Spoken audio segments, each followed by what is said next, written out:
On est reparti sur une critique d'un psychopathe qui tue des femmes. C'est juste la 3e de la chaîne cette année.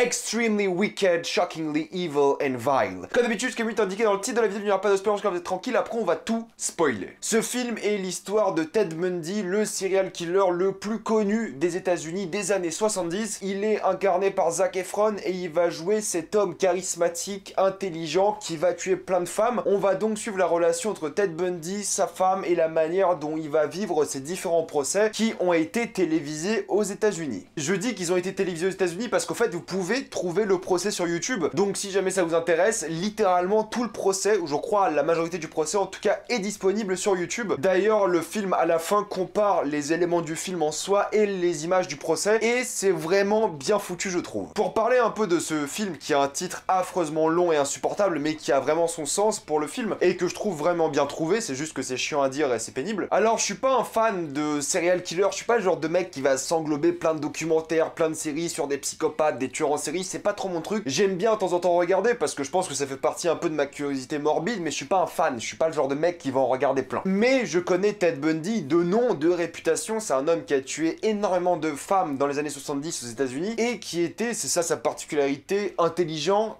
beau, charismatique. C'est pour ça que prendre Zac Efron pour ce genre de rôle, c'est vraiment parfait. Parce que comme Ted Bundy, Zac Efron est le beau gosse de base, le beau gosse des années 2000. Le mec est beau, le mec a l'air intelligent, le mec est extrêmement charismatique. C'était le rôle parfait pour Zac Efron. Il représente très bien le Ted Bundy de l'époque, mais à notre ère actuelle. Si on apprend demain que Zac Efron a tué plus d'une trentaine de femmes, ça a du sens. Après, ça serait vraiment du méthode acting poussé un peu trop à l'extrême. Mais je trouve qu'il respecte plutôt bien l'ambiance et la réputation du personnage. Ça va être la plus grande force du film parce que c'est un film que je trouve vraiment très compétent et très divertissant, dans le sens où le film va faire exactement la même chose que vous et la même chose que les victimes de Ted Bundy, va uniquement nous présenter Ted Bundy comme un mec intelligent, brillant, charismatique. Et c'est la plus grande audace et la plus grande force du film, c'est qu'on va jamais voir le personnage de Ted Bundy, interprété par Zac Efron, tuer quelqu'un. On va jamais le voir être complètement taré, on va juste voir ce que les victimes ont vu. Un mec tout à fait normal.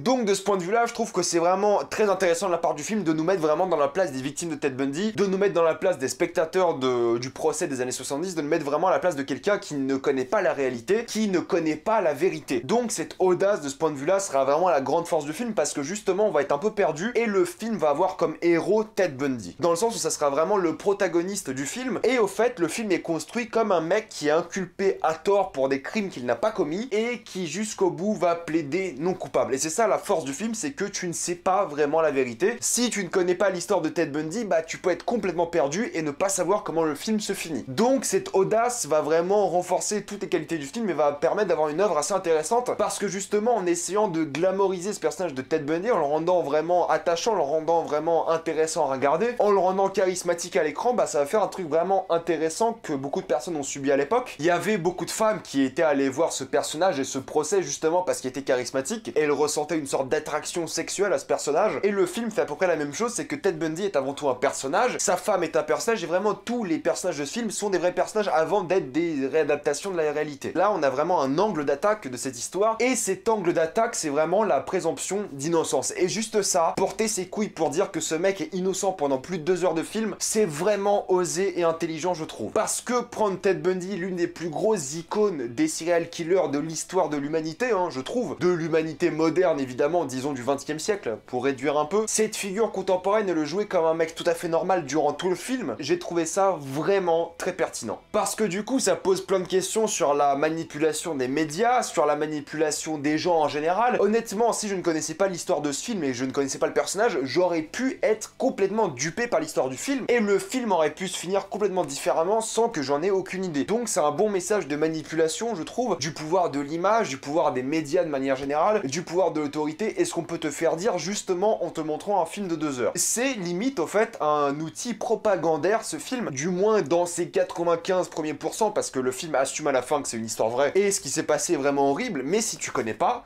T'en as vraiment aucune idée. Et si tu connais pas, c'est un film qui peut être extrêmement divertissant parce que tu te demandes comment ça va finir et tu peux être vraiment sur le cul à la fin du film. Après, il faut admettre que le metteur en scène était conscient de ça et a lui-même réalisé l'autoportrait d'un tueur, qui est aussi un documentaire sur Netflix de Ted Bundy, qui s'intéresse justement à la vie de Ted Bundy. Je l'ai pas encore vu, apparemment c'est très bien, je le regarderai peut-être une autre fois, mais c'est le même mec qui a fait le film et la série documentaire, donc il sait exactement ce qu'il faisait, et c'était vraiment bien travaillé de ce point de vue-là. Tellement bien fait que Netflix a eu des problèmes et beaucoup se sont plaints de la glamorisation justement de ce personnage, et je pense que ces personnes ont totalement raison, et je pense aussi, je sais pas si c'est le cas ou pas, c'est une théorie, que les 5 dernières minutes de film, voire les dernières 2 minutes de film, ont été ajoutées à la fin, justement pour faire genre c'est pas glamorisé. N'oubliez pas que c'est un serial killer qui a tué énormément de personnes. C'est vraiment une théorie parce que si tu enlèves ces 5 dernières minutes de la fin du film, tu peux vraiment te poser la question de si Ted Bundy était innocent ou pas. C'est vraiment ce que je trouve fascinant à propos de ce film. C'est que jusqu'au bout il assume son côté présomption d'innocence. Après c'est un peu traître parce qu'il y a des scènes qui jouent à la fin contre cette idée là, mais j'aurais vraiment adoré que le film enlève ces 5 dernières minutes de fin et assume complètement le fait que Ted Bundy était peut-être innocent. Évidemment ça aurait foutu un gros bordel parce que c'est pas le cas et ça aurait été une morale vraiment inappropriée, mais ça aurait été vraiment intéressant de voir un film porter à ce point ses couilles. Mais vu que le réalisateur est vraiment impliqué dans l'histoire de Ted Bundy, ça aurait été vraiment irrespectueux pour les victimes et complètement inapproprié. Mais en fait ça te pousse tellement vers ça à la fin du film que t'aurais bien vu le film finir sans ces 5 dernières minutes. Et de manière générale, je trouve que le film est plus intéressant pour sa partie intrinsèque au film justement, c'est que le film en soi est bien réalisé, il y a de bonnes idées de mise en scène, il y a quelques facilités scénaristiques, par exemple quand Ted Bundy et sa copine vont aller voir un chien, le chien va aboyer justement pour montrer que c'est une présence maléfique un peu. Il y a des facilités comme ça, j'avoue, mais sinon il y a vraiment des plans intéressants. Par exemple quand Ted Bundy couche avec sa femme, il y aura un plan sur la main de Ted Bundy autour de la gorge de sa copine Liz, et c'est filmé de manière pour te dire que Ted Bundy pourrait l'étrangler à n'importe quel moment, mais il ne le fait pas parce qu'il est vraiment amoureux de cette femme. Donc il y a plein de jeux qui sont faits sur ce point de vue là. Il y a aussi tout un aspect à la liberté et au désespoir, dans le sens où la femme de Ted Bundy, Liz à l'époque, qui elle va tomber en dépression parce que voir son mari arriver dans des situations aussi horribles la déprime horriblement. Ça que j'ai beaucoup aimé par rapport au film, c'est que Liz a une place importante dans le film, et au fait on va suivre le parcours psychologique et de Ted Bundy et de Liz, et la manière dont les deux vont s'entrecroiser, entre l'un qui perd sa liberté physique, le mec est en prison, et de l'autre côté sa femme qui perd sa liberté émotionnelle, sa liberté on va dire de personne en soi, son humanité. Et vraiment un parallèle intéressant, c'est que d'un côté t'as ce mec qui est dénoué de toute humanité, il n'en a pas du tout, et t'as cette femme qui est en train de perdre toute humanité à cause de cet homme qui n'en a pas. Donc de base je trouve que le parallèle entre les deux personnages est vraiment très bien fait et très compétent dans le film. On va suivre ces deux personnages vraiment de manière parallèle sans avoir plus de temps sur l'un ou sur l'autre. C'est un compromis intéressant de montrer vraiment la véracité de cet homme qui est présumé innocent et qui pense lui-même qu'il est innocent jusqu'au bout, et de l'autre côté cette femme qui s'en veut parce que son mari va peut-être finir en prison. Désespoir et espoir s'allient pour vraiment raconter une histoire de manière efficace. Ensuite le film est vraiment divisé en deux parties. T'auras la partie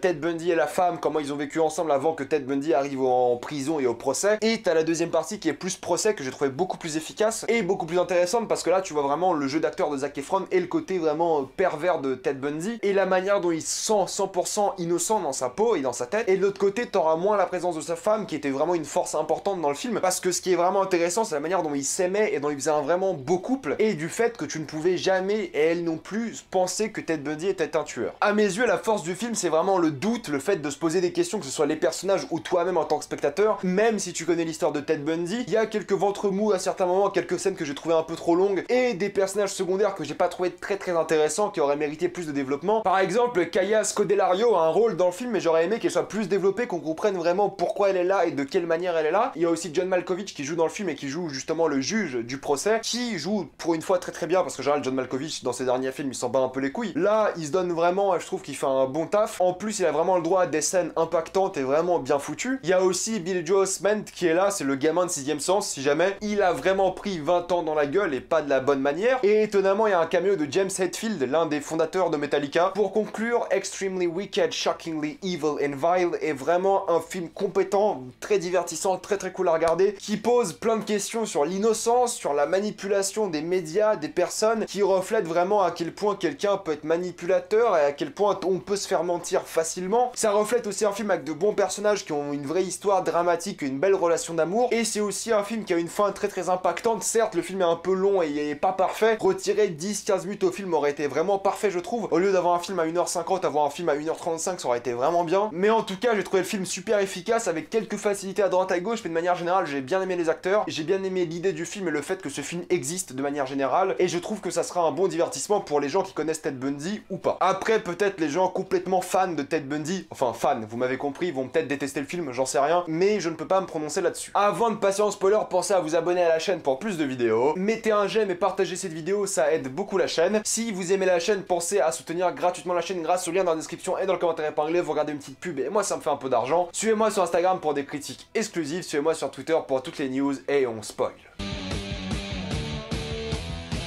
J'ai bien aimé l'humanité que avait Ted Bundy en lui durant ce film. Je trouve que Zac Efron joue très bien ce rôle. Le moment où le shérif déchire le dessin de la fille de sa copine, tu sens qu'il a vraiment du mal, tu sens qu'il est dégoûté. Tu sens aussi qu'il aime Liz durant tout le film. Tu vois qu'il est vraiment amoureux de cette femme et qu'il va se battre pour elle, entre guillemets, tout le long du film. Mais ce que j'ai adoré, c'est qu'il n'assume à aucun moment qu'il est coupable. À la fin, justement, il écrit la manière dont il a décapité cette femme. Mais j'ai adoré le fait qu'il assume et qu'il pense qu'il soit innocent de A à Z. Dans ma partie non spoiler, je disais que tu ne vois jamais Zac Efron ou Ted Bundy tuer quelqu'un. C'est faux, mais je voulais pas spoiler pour le coup. Tu vois une seule fois Ted Bundy tuer quelqu'un dans ce film et tu vois vraiment l'impact que ça a parce que jusqu'à ce moment-là, tu pensais que c'était une personne tout à fait normale et quand tu le vois littéralement tuer quelqu'un et la foutre dans son coffre, tu comprends à quel point il était extrêmement malicieux et maléfique. Et vicieux, un peu comme le titre du film. Donc j'ai vraiment adoré qu'ils assument ça et le fait de le voir enfin tuer quelqu'un, ça a un vrai impact émotionnel. J'ai aussi beaucoup aimé le discours de John Malkovich à la fin, quand il dit justement à Ted Bundy ce qui s'est réellement passé dans la vraie vie, il lui dit que c'est une perte d'humanité, c'est du gâchis d'humanité, que ça aurait fait un excellent avocat et que c'est quelqu'un d'absolument brillant et qu'il aurait été vraiment fantastique et il aurait aimé